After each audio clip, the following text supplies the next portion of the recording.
அனைத்து நண்பர்களுக்கும் வணக்கம். உங்கள் ஆஸ்ட்ரோ பழனிசாமிகள் பேசுகிறேன். இந்த காணொளியில கன்னி ராசிக்கு இந்த சனி பகவான் 6ஆம் பாவகத்தில் இருக்கிறாரு. இப்ப 7ஆம் பாவகத்துக்கு 2025 மார்ச் 29ஆம் தேதி வரப்போறாரு. ராசிக்கு 7ஆம் இடத்துல சனி வந்தா அதுக்கு பேரு கண்டக சனி. இந்த கண்டக சனி பாதிப்பை கொடுக்குமா? எந்த மாதிரியான மாற்றங்களை ஏற்படுத்தும்? காத்திருக்கும் மாற்றங்கள் என்ற தலைப்புல தான் நம்ம பார்க்க போறோம். இந்த சனி பொறுத்தவரையிலும் 7ஆம் இடத்துல குருவோட வீட்டுல வருது. இந்த கன்னி ராசிக்கு 7ஆம் பாவகம் என்பது பாதகஸ்தானம். பாதகஸ்தானத்துல இருந்த கிரகம் பாதகத்தையே செய்யும் என்பதை நம்ம புரிஞ்சுக்கலாம். இத்தனை காலமாக உங்களுக்கு ராகு பகவான் 7ஆம் பாவகத்திலிருந்து திருமண வாழ்க்கையில ஒரு ஒற்றுமை இல்லாமல், கணவன் மனைவிக்குள் அந்யோன்யம் இல்லாமல், கருத்து வேறுபாடுகளை கடந்த காலமாக நிறைய பேர் கொடுத்திருப்பாங்க. இது எல்லாருக்கும் நீங்க நினைச்சுக்காதீங்க. குறிப்பா யாருக்கெல்லாம் திருமண பொருத்தம், அதாவது ஜாதக கட்ட பொருத்தம் சரியாக இணைக்கவில்லையோ அவர்களுக்கு தான் கடுமையான பிரச்சனைகளை ஏற்படுத்தி இருக்கும், பிரிவுகளை ஏற்படுத்தி இருக்கும். கட்ட பொருத்தம் இருக்கு, ஜாதக பொருத்தம் இருக்குன்னாக்க அப்படிப்பட்டவர்களுக்கு பாத்தீங்கன்னாக்க ஒரு சிறிய அளவுல தான் சண்டை சச்சரவு, பிரச்சனைகள், கருத்து வேறுபாடுகள்லாம் இருக்கும். ஆனாலும் சண்டையும் சமாதானமுன்ற மாதிரி வாழ்க்கை ஒரு பக்கம் போயிட்டு தான் இருக்கும். ராகு 7ஆம் இடத்துல இருந்ததுனால, ராசியில கேது இருந்ததுனால குழப்பங்கள், அதே போல நண்பர்கள் வகையில ஏமாற்றங்கள், நண்பர்களால பாதிப்புகள். சில நண்பர்கள் நல்லா பழகிட்டு இருந்து நம்ம கிட்ட இருந்து பயனடைந்து விட்டு அதுக்கப்புறம் பாராமுகத்தோடு இருக்கக்கூடியவர்களையும் நீங்க பார்த்திருப்பீங்க. இப்போ இதே மாதிரிதான் சனி 7ஆம் இடத்துல வந்தாலும் செயல்படும் என்பதை தான் நம்ம புரிஞ்சுக்கணும். குறிப்பா பாத்தீங்கன்னாக்க 7ஆம் பாவகம் என்பது கலஸ்தரஸ்தானம், வாழ்க்கை துணைவரை பற்றி குறிக்கக்கூடிய இடம். அதே போல நண்பர்கள், கூட்டாளிகள், கூட்டு தொழில் போன்றவற்றை உங்களுக்கு குறிக்கக்கூடிய இடம் பாத்தீங்கன்னாக்க இந்த 7ஆம் பாவகம். இந்த இடத்துல 6 சனி 7ஆம் பாவகத்தோடு தொடர்பு கொள்ளும் போது என்ன மாதிரியான பாதிப்புகளை ஏற்படுத்தும் என்பதை பற்றி தான் இந்த பதிவுல டீட்டெயிலா பார்க்க போறோம். இந்த கன்னி ராசி என்பது பாத்தீங்கன்னாக்க புத்தியால் பிழைக்கக்கூடியவர்கள். புத்தியால எதையுமே உள்ளுணர்ந்துக்குவாங்க. பின்னாடி நடக்க போறது கூட முன்னாடியே தெரிஞ்சுக்கிட்டு அதற்கு தகுந்த மாதிரி ஸ்டெப் எடுக்கக்கூடியவர்கள் தான். அன்பு காட்டக்கூடியவர்களுக்கு அன்பு காட்டவும் செய்வாங்க.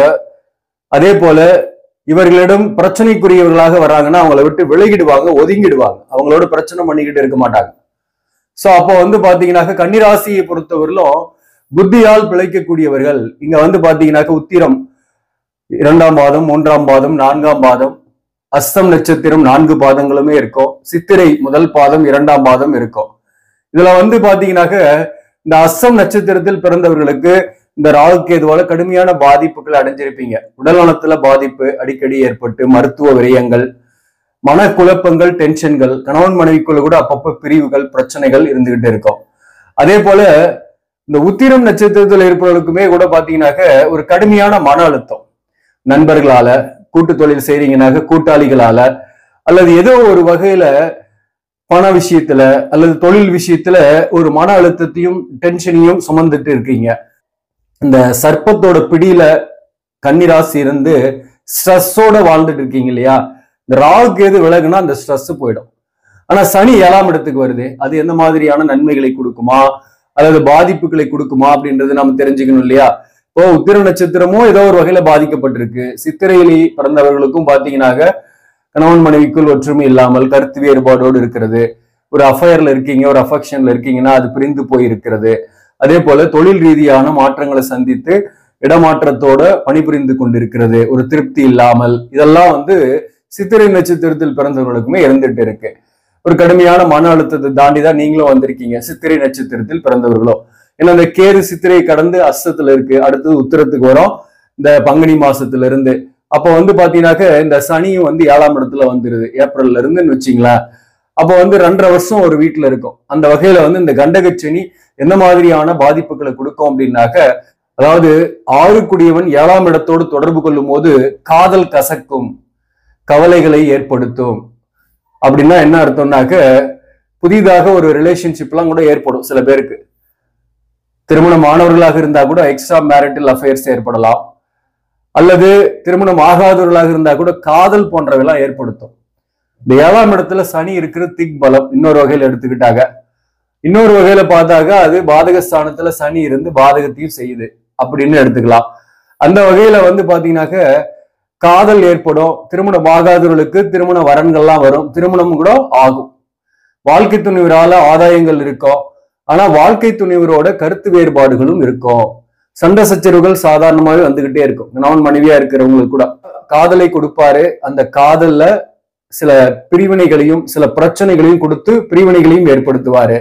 அப்ப காதல் கசக்கும்.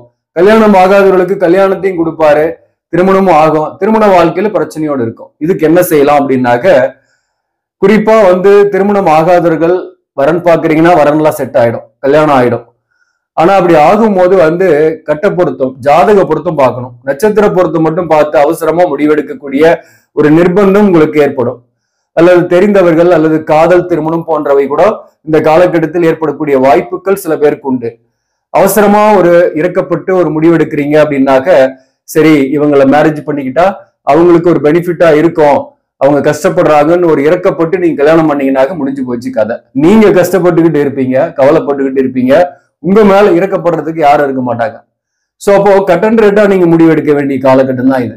திருமண பந்தத்தில் குறிப்பா ஜாதக பொருத்தம் கரெக்டா இருக்கு, கேரக்டர் நல்லா இருக்கு, மற்ற விஷயங்களும் சரியா இருக்குன்னா நீங்க திருமணம் செய்து கொள்ளலாம். இந்த ஜாதக பொருத்தம் இருக்கிறவங்க பாத்தீங்கன்னாக்க, என்னதான் ஒரு கெட்ட நேரமா இருந்தா கூட பெருசா பிரியறது இல்லை, சண்டை மட்டும்தான் இருக்கும், சச்சரவுகள் இருக்கும்.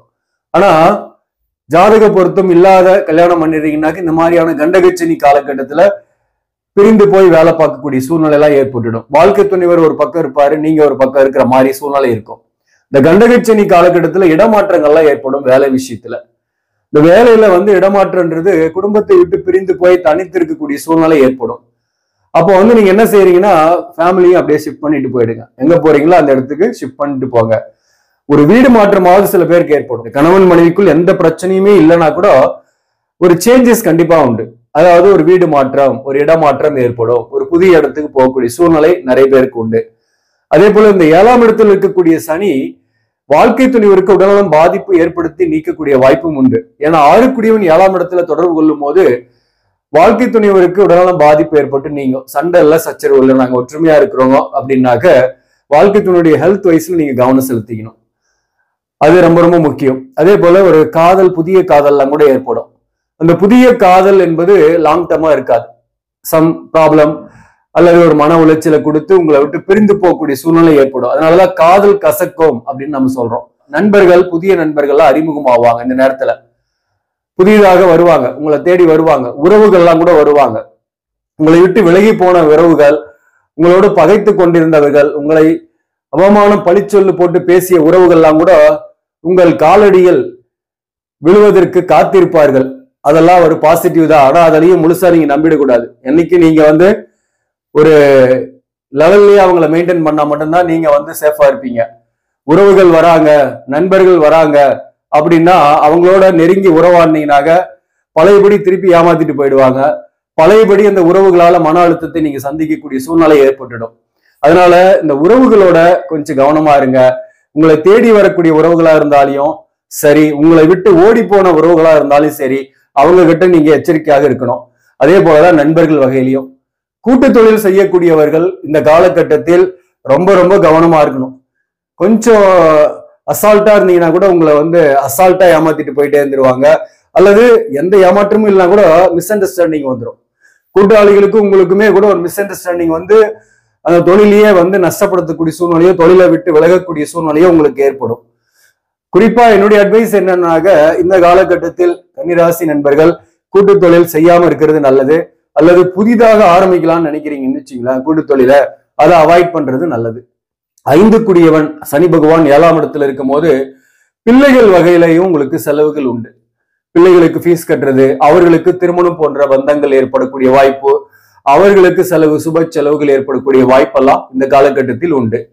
சோ அப்ப பிள்ளைகள் வகையில கொஞ்சம் பாசிட்டிவா தான் இருக்கு, ஒன்றும் பிரச்சனை கிடையாது. அதே போலதான், ஏன்னா 5ஆம் அதிபதி திரிகோணாதிபதி 7ஆம் இடத்துல இருக்கலாம், அது ஒன்றும் பிரச்சனை கிடையாது. ஆனாலும் பிள்ளைகள் வகையில உங்களுக்கு செலவுகள் இருக்குன்னு அர்த்தம். புத்திரபாக்கியம் இல்லாதவர்களுக்கு புத்திரபாக்கியம் ஏற்படக்கூடிய வாய்ப்பு உண்டு. மருத்துவ ட்ரீட்மெண்ட் எடுக்கக்கூடிய சூழ்நிலை இந்த காலகட்டத்தில் ஏற்படும். அதற்கு செலவு பண்ணி நீங்க புத்திரபாக்கியத்தை பெறக்கூடிய வாய்ப்பு உண்டு சில பேருக்கெல்லாம். திருமணம் ஆகாதவர்களுக்கு திருமணம் ஆகும், அதுவும் பாசிட்டிவ். அதே போல இந்த சனி பொதுவாகவே ராசிக்கு, சந்திரனுக்கு 7ஆம் இடத்துல சனி இருக்குனாவே தொழில் விஷயம் எப்படி இருக்கும்னாக்க தொழில் ரீதியாக நிறைய பயணங்கள் அலைச்சல்கள் இருக்கும். இடமாற்றங்கள் கண்டிப்பாக ஏற்படும். ஊர் மாற்றம் சில பேருக்கு ஏற்படும். அதே போல பாத்தீங்கன்னா எங்க போனாலையும் வாழ்க்கை துணைவரையும் குடும்பத்தையும் கூடவே போயிடுங்க. அதுதான் உங்களுக்கு ஒரு பெஸ்ட் அட்வைஸ். அதே போல இந்த சனி 7ஆம் இடத்துல இருக்கிறதுனால குறிப்பா வாழ்க்கை துணை விட்டு பிரித்து வைக்கும். ஏதோ ஒரு காரணத்தினால நீங்களும் அவரும் சற்று பிரிந்திருக்கக்கூடிய சூழ்நிலை ஏற்படும். அதாவது ஜாதக பொறுத்து நல்லாவே இருந்தா கூட பிரிந்திருக்கக்கூடிய சூழ்நிலை ஏற்படும் தொழில் காரணமாவது. அதனால பாத்தீங்கன்னாக்க உறவு நிலையில பெருசா பாதிப்புலாம் ஏற்படாது. இருந்தாலும் பிரிந்து இருக்கக்கூடிய சூழ்நிலை ஏற்படுத்துதுன்றதுனால நீங்க வாழ்க்கை துணைவரை கூட்டிட்டு போயிடலாம், அல்லது வாரம் ஒரு முறையோ மாசம் ஒரு முறையோ வீட்டுக்கு வந்துட்டு போகலாம். சோ இதெல்லாம் பாதிப்பு கொடுக்காது. சோ அலைச்சல்கள் பயணங்கள் இருக்கும். மற்றபடி பாத்தீங்கன்னாக்க தொழில் எப்படி இருக்கும் அப்படின்னாக்க இடமாற்றம் அல்லது ஊர் மாற்றம் ஏற்பட்டு வேலையில நீங்க ஜாயின் பண்றீங்கன்னா உங்களுக்கு ஒரு உயர் பதவி கிடைக்கிறதுக்கோ அல்லது வருமானம் நல்லபடியா வரத்துக்கோ வாய்ப்பு உண்டு. ஊதிய உயர்வோடவே ஜாயின் பண்ணுவீங்க. அரசு பணியில் இருப்பவர்களுக்கு பதவி உயர்வோ அல்லது புதிய அரசு பணிக்காக முயற்சி பண்ணக்கூடியவர்களுக்கு அந்த வாய்ப்புகளை கூட கிடைக்கும். கடுமையா உழைப்பீங்க. ஆனா உங்களை சந்திக்கக்கூடிய நபர்கள் உங்களை டென்ஷன் படுத்துவாங்க. அதை பாத்துங்க. முக்கியமா வேலை பார்க்கக்கூடிய இடத்துல சக பணியாளர்கள் மேலதிகாரிகள்லாம் உங்களை டென்ஷன் படுத்துறதுக்கு வாய்ப்பு இருக்கு. நண்பர்கள், உறவுகள், அதே போல வாழ்க்கை துணைவர், இவர்களிடம் நீங்கள் இந்த காலகட்டத்தில் கவனமாக இருக்க வேண்டும். இதுதான் கண்டகச்சனி. எப்படி கவனமா இருக்கிறது? அதாவது ஒரு லிமிட்டா இருந்துட்டீங்கன்னா எந்த பிரச்சனையுமே வராது. ரொம்ப க்ளோஸா இணைஞ்சீங்கன்னாக்க பிச்சுக்கு போற மாதிரியான பிரச்சனைகளும் வரும். அதனால எல்லார்கிட்டையுமே ஒரு லிமிட்டா இருந்துகிட்டீங்கன்னா பெஸ்டாவே இருக்கும். மேலும் பாத்தீங்கன்னாக்க மேலதிகாரிங்க கிட்ட முரண்படாம இருக்கணும். முரண்பட்டீங்கன்னா உங்களுக்கு ஒர்க் ப்ரெஷரு அல்லது தேவையற்ற இடமாற்றம்லாம் வரும். பிசினஸ் பண்ணக்கூடியவர்களுக்கு வருமானம் வரும். கடனுடைய அழுத்தம் இருக்குமானாக்க கடனை கட்டுவீங்க. கடனை புதிதாக கடன் வாங்கினாலும் கடனை திருப்பி ரீபேமெண்ட் பண்ணுவீங்க. அதனால கடனுடைய அழுத்தம் இருக்காது. ஏன்னா ஒரு பக்கம் ராகு 6ஆம் இடத்துக்கு வந்துடும். கடனை ரீபேமெண்ட் பண்ற மாதிரி ஆயிடும். இந்த சர்ப்ப கிரகத்தோட பிடியிலிருந்து விலகிடுறீங்க. அதனால இந்த மன அழுத்தம் இல்லாம இருப்பீங்க. அடிக்கடி உடல்நல பாதிப்பு என்பது இருக்காது. இதெல்லாம் பாசிட்டிவான விஷயம். ஆனா டென்ஷன் இருக்கும். மற்றவங்க உங்களை கோவப்படுத்துவாங்க, டென்ஷன் படுத்துவாங்க. அதுக்கெல்லாம் நீங்க ஆட்படாமல் இருந்தீங்கன்னா உங்களுக்கு வெற்றிதான். இந்த கண்டகச்சனி பெருசா உங்களை பாதிக்கலன்னு அர்த்தம். இதெல்லாம் நம்ம கேர்ஃபுல்லா இருக்கிறதுக்காக இந்த பதிவே. முக்கியமா நம்ம கண்டகச்சனி வந்துடுதுன்னு சொல்லிட்டு அதற்கு இழுத்தெழுப்புக்கெல்லாம் நம்ம போனா கண்டிப்பா பாதிக்கும். நாம அதற்கு தகுந்த ஸ்டெப் எடுத்தாக, நாம அதுக்கு தகுந்த எச்சரிக்கையாக இருந்துகிட்டாக சனி பகவான் எந்த பெரிய பாதிப்பையும் கொடுக்கறது இல்ல. மேலும் நேர்மையாக செயல்படுவது. சனி பகவான் என்றாலே நீதிமான். அவர் எப்பயுமே நேர்மையாக செயல்படக்கூடியவர்கள், நேர் வழியில செல்லக்கூடியவர்களை பெருசா ஒன்றும் பாதிக்கிறது இல்ல. குறுக்கு வழியில போய் முன்னேறலாம், பிறர் பொருளை அடையலாம், பிறர் உடைமைகளை பயன்படுத்தலாம்னு நினைக்கிறவங்களுக்கு தான் பாதிப்பை கொடுக்கிறார். அதனால முடிந்த அளவுக்கு நேர்மையாக செயல்படுங்க. மற்ற தேவையற்ற உறவுகள், குறிப்பா எக்ஸ்ட்ரா மேரிட்டல் அஃபேர் எல்லாம் கூட இந்த காலகட்டத்தில் ஏற்படும். அந்த மாதிரி எக்ஸ்ட்ரா மேரிட்டல் அஃபேர் விஷயத்துல எல்லாம் கவனமாக இருங்க. அந்த மாதிரியான உறவுகளோட நீங்க எச்சரிக்கையாக இருக்கணும். இல்லைன்னா பண இழப்போ அல்லது மன கஷ்டமோ ஏற்படக்கூடிய வாய்ப்பும் இந்த காலகட்டத்தில் உண்டு. அதான் நான் சொல்ல வரேன். மற்றபடி பாத்தீங்கன்னாக்க ஒரு ஸ்ட்ரைட் ஃபார்வர்டா நேர்மையாக செயல்படும் போது பெருசா சனி பகவான் உங்களை பாதிக்க போறதில்ல. நன்மையாகவே நடக்கும்.